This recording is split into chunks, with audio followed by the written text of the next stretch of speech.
Is Shein really as crappy as it's made out to be?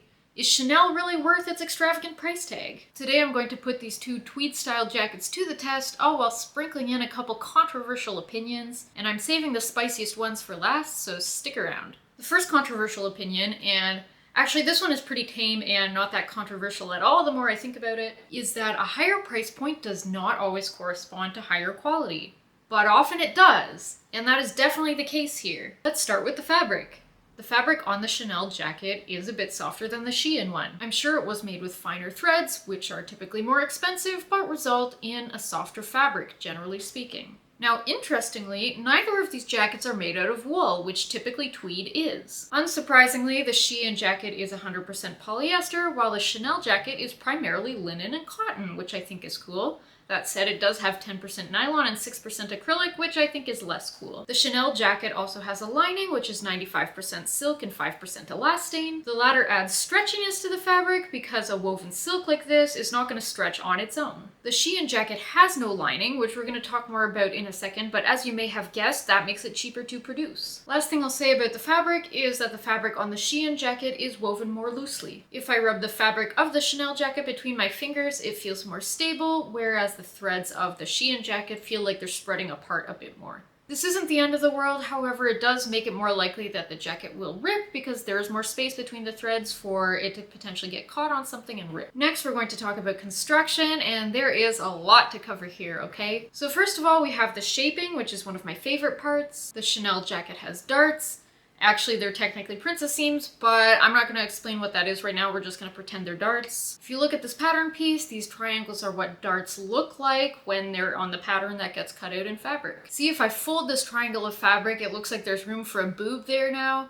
That's what darts do. They allow a 2D piece of fabric to mold around a 3D body. Now on the Chanel jacket, it's actually very hard to see the darts. On most jackets or blazers, you would see a straight line where the dart is, but here you only see this very subtle diamond shape where the lines on the tweed kind of diverge. And the reason you barely see the dart is because this is a patterned fabric and they have very carefully and very intentionally lined up these horizontal black lines of the tweed so that the dart is less obvious. This is something that takes a lot of care and attention when cutting the fabric and when sewing it. This is one of the features of a high quality garment that doesn't necessarily add to the comfort or function, but makes it look nicer. Now the Shein jacket actually doesn't have any darts at all. There is no shaping, it is boxy, so it will just kind of hang off the body in opposition to the Chanel jacket, which will contour the wearer's curves a lot more. Another element of shaping that higher quality garments will have is a two-piece sleeve. This is what a one-piece sleeve, which is what most garments have, looks like. When it gets cut out in fabric, it gets sewn along the underarm, and that's what you stick your arm through. Now on a two-piece sleeve, the middle of the sleeve is one piece, and the ends get put together to form the underarm piece. This allows you to contour the natural shape of the arm much more nicely compared to a one-piece sleeve that just kind of hangs there boxily. Again, this is not the kind of thing that enhances the function of a garment,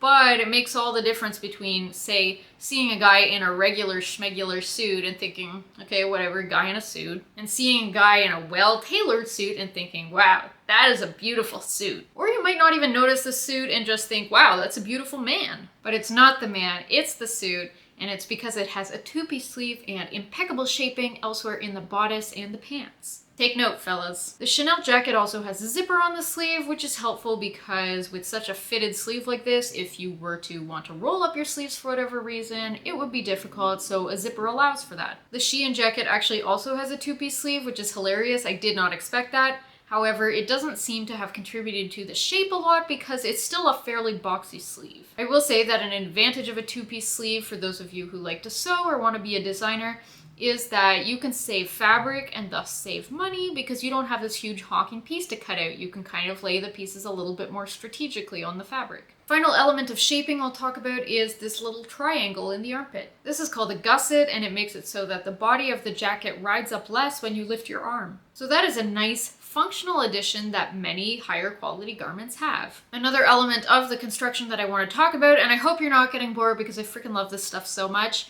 is the interconstruction. So that's everything going on inside that we can't see. The Chanel jacket's interconstruction is hidden by this silk lining, which is nice aesthetically and also adds a certain amount of durability because it protects both the outer fabric and the interconstruction from a certain amount of wear and tear. One thing you can't see on the inside is called interfacing. This is what interfacing looks like. It's a thin fabric that goes inside certain areas of the garment to give it structure and sometimes stiffness. Often it is glued to the fabric, however in higher quality garments, haute couture and high quality bespoke tailoring notably, it is sewn in. Most likely there is interfacing at the hem, the cuffs, the buttonholes, and at the collar and lapel because those areas all feel quite stiff, look crisp, and hold their shape well. Another element you can't see but can definitely feel is the shoulder pad, which gives the shoulder some shape and contributes to a tailored look. The Shein jacket doesn't have a shoulder pad. It does have interfacing at the collar and the lapel though. If I turn the facing over, that's what this part is called here, inside the garment where normally the lining would attach. So anyway, yeah, if I turn this facing over, you can see the interfacing inside. You can tell it's glue and interfacing because you can see the little dots of glue in here. Since the Shein jacket has no lining, you can see inside it. It was serged inside and the seams look good. Sometimes with fast fashion, you can have problems where like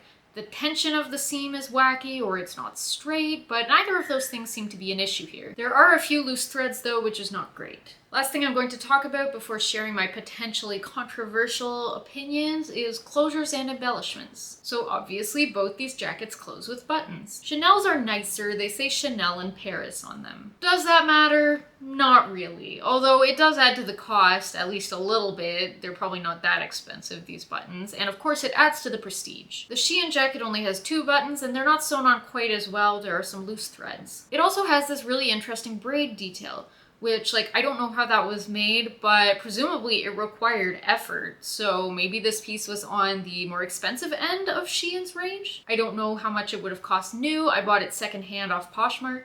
Okay, so now I'm gonna share my potentially controversial opinions. The first one is that some people just do not appreciate quality. Although maybe that's okay. I certainly appreciate quality clothes, very much so. However, if you get me to try a really expensive wine versus a cheap wine, I'm most likely not going to notice the difference. Unless the cheap wine is so cheap that it tastes like I'm drinking vinegar or something. But yeah, I just don't have the refined palate or the education to appreciate the differences between different classes of wine, and it's the same with some people in clothing. I really do believe that it requires an education, not necessarily a formal education, but like at least a rudimentary understanding of what goes into making clothing for people to be able to understand these differences. And if they do understand, not everyone is going to care about if the jacket's lines match up perfectly or if there's a zipper in the sleeve.